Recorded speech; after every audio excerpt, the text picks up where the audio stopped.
coverage on today's high winds. 24-hour News 8's Joe LaFurgey is live at a damaged home in Cutlerville. But we start with 24-hour News 8's Lindsay McComo live in downtown Clarksville, where unstable buildings could fall at any moment. Lindsay? Well, Sue and Brian, the scene here really says it all. I'm going to step out of the way here so you can see this debris just scattered across Main Street here. This is the main road through Clarksville. This is near the corner of Nash Avenue and Main Street. Now, this building is about 100 years old, and the fire department has been on scene now for several hours maintaining and concerned that the top portion of this building could still collapse.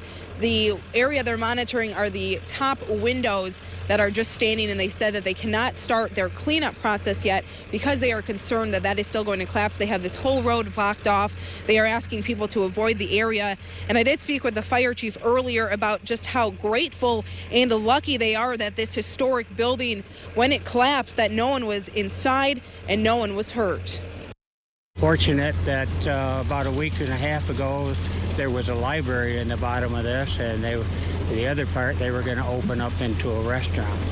So we're very fortunate that there wasn't anybody in there. Right.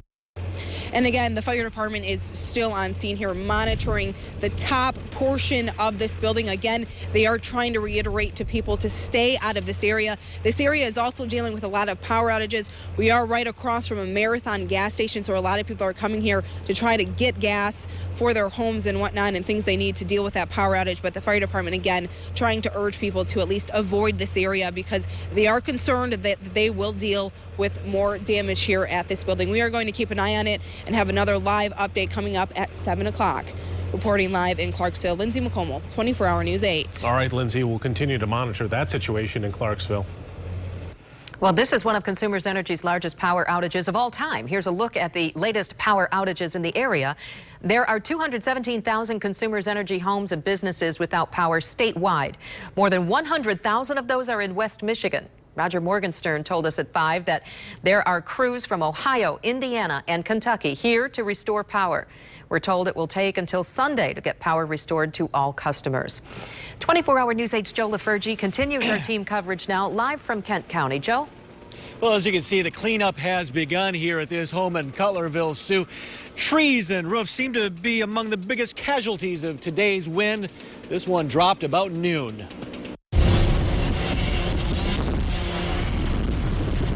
For those who had to deal with the damage, it began with the same eerie sound and motion. Winds blew and we heard a loud crash. Yeah, we were just sitting there eating tacos. Next thing I heard a snap and a boom, and it shook the whole trailer. The tree poked a hole in the ceiling of Angela White's Cutlerville home. It actually went through and hit. You see it? They have a person coming with a tree to cut the tree down, and then I think they're going to put a tarp over it tonight, and then they're going to have someone come fix it tomorrow. Some fixes were easier than others. In the case of this Plainfield Township home, when a big stick fell on the roof, it took a big stick to take it off.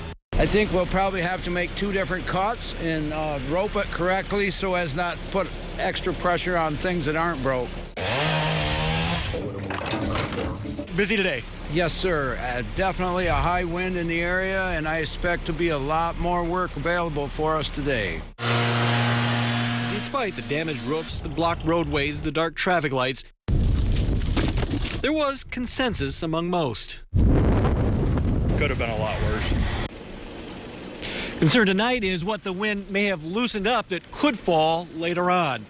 Live in Cutlerville, Joe LaFurgey, 24-hour News 8. All right, a lot of damage, that's for sure. Thank you, Joe. And a Lakewood school was evacuated today because of high winds that took off the roof. This was at the Lakewood Early Childhood Center. 3-, 4-, and 5-year-olds all went home early. No one was hurt. 24-hour News 8's Heather Walker is giving us a look at what happened.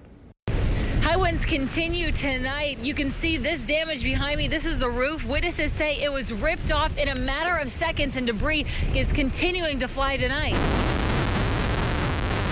Crazy, just crazy. I mean, the wind out there is so bad. It does not surprise me. Picking him up. Parents got the call around noon to get their kids from Lakewood High School after they were evacuated from the Early Childhood Center. Did you hear any of the winds? Yeah. Lakewood Superintendent Randy Fleener says around 10 this morning, the winds kicked up, ripping off the top layer of the roof. the roof starting to come up. And so probably within, the next 30 seconds, we had about 15 administrators down in the school end quickly move the kids out. More than 220 kids were surprisingly calm, even when they had to go into a tornado drill. They weren't seeing anything out there, and I'm not even sure if they knew what was happening. He's glad the kids weren't at recess when it happened because the playground is steps away from where the roof landed. And the school, I know it can be repaired, and thank goodness that everybody was okay and got evacuated. Lakewood Early Childhood Center is going to remain closed tomorrow. I spoke with the superintendent. He says they're going to assess the damage and determine whether or not they'll also remain closed on Friday. We'll keep you posted. Reporting in Woodland, Heather Walker, 24-hour News 8.